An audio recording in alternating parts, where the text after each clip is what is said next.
In 24 hours, Joe Biden ended up calling all Trump voters garbage. Then his White House had to try to put out a statement with an extra apostrophe. We explained all of that yesterday. And by the time President Trump was landing in his next campaign stop, he was getting off Trump Force One and going right to a pristine garbage truck with a Trump banner on it. He put his orange vest on and, again, did an entire press conference from up on the truck and, forced the press to cover it that way. And then decides later on at the rally he was doing to continue to wear the vest.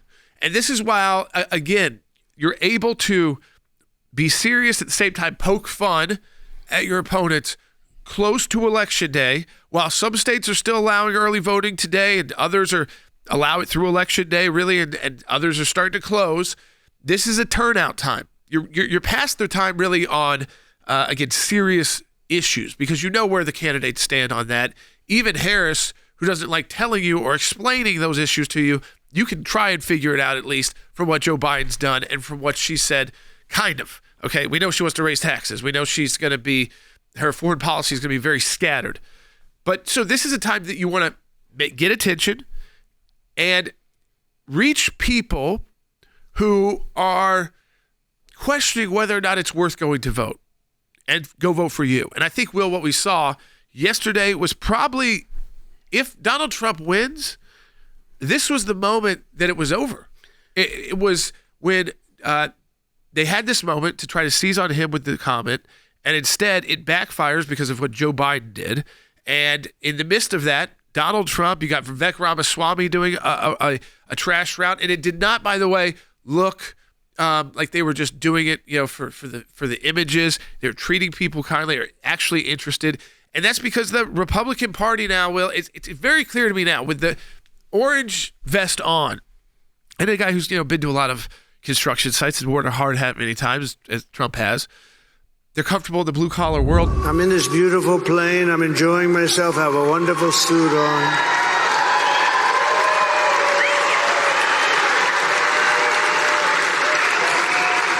And one of my people came in and said, "Sir, the word garbage is the hottest thing right now out there. The hottest thing out there. Sir, would you like to drive a garbage truck?"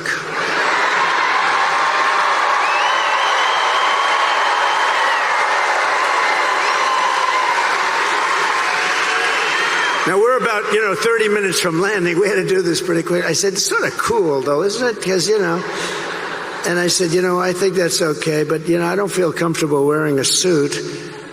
And they pulled up this garbage truck. I don't know how the hell they did it so fast. I have very capable people.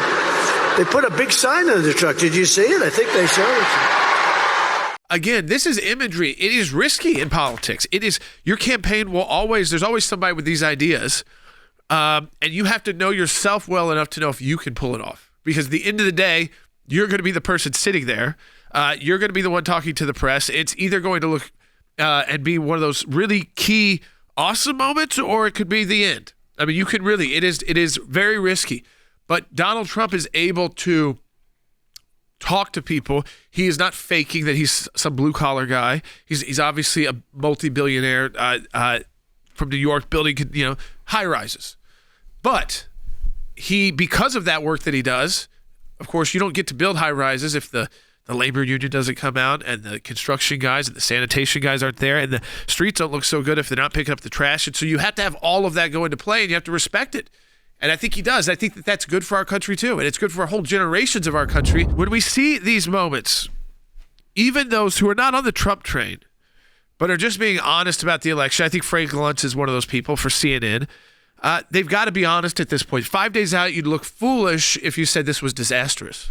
That's right. I think that we should play this. This is from Frank Luntz. He's a longtime pollster, kind of moved away from, he was kind of the Republican pollster, but moved a little bit away from that because of the Trump era.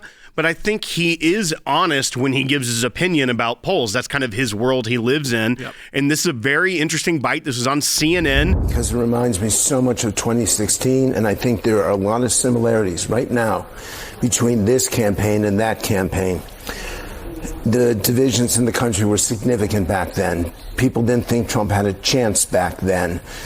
He's been gaining and gaining. The momentum, I don't know who's going to win. I can't call it, and nobody should, because statistically and polling and focus groups, it is way too close to call. However, the momentum is clearly, in what I see and what I hear, is in his favor.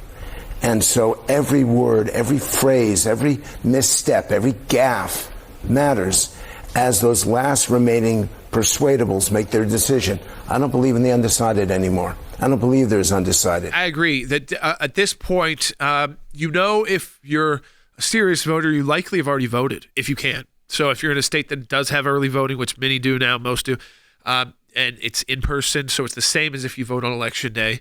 In our state where we are broadcasting from, this is the final day, and you can get in there. There's a lot of different options for you, and you can get in till, I think it's till 7 o'clock at night, just like a normal Election Day.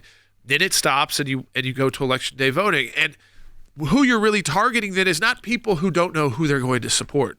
It's people who aren't sure if they need to go vote, or they may not be as fired up. They may not be paying as close attention. I mean, times are tough in a lot of places. Jobs are, people are working 2 jobs, 3 jobs sometimes. You've got kids running around and holidays and all of that. And so you go into this weekend and you want to focus in on people who are going to vote for you, but that you've got to get out. I have a quote I'm going to read for you. This is from an article in New York Magazine, and this is from an anonymous TV executive. Said this, and I think it is so true and explains where we're at right now and how the elites in D.C. and in the media don't get half the country, because it says if half the country has decided that Trump is qualified to be president, that means they're not reading any of this media, and we've lost this audience completely. A Trump victory means mainstream media is dead in its current form. It's so true, but at the same time so tone deaf, because they don't understand that they're the ones that abandoned in the Fourth Estate and all their grandiose buildings. They abandoned half the country and don't know how to talk to them. And they're upset because they're not reading their newspapers. Yeah. Again, when you're heading into Election Day, 5 days out, you want these moments that people don't forget. And they kind of get stuck in their head. It gets stuck in their head. It reminds them to vote. It reminds them that you like the guy who can have some fun with this, even with serious issues that we're facing as a country, because leaders who are negative and kind of the Harris style, which is everything is horrible and he's Hitler and he's dangerous, and he's like out with the people. People are smiling. Everybody is not angry, and I think that this is a return to what we saw in 2016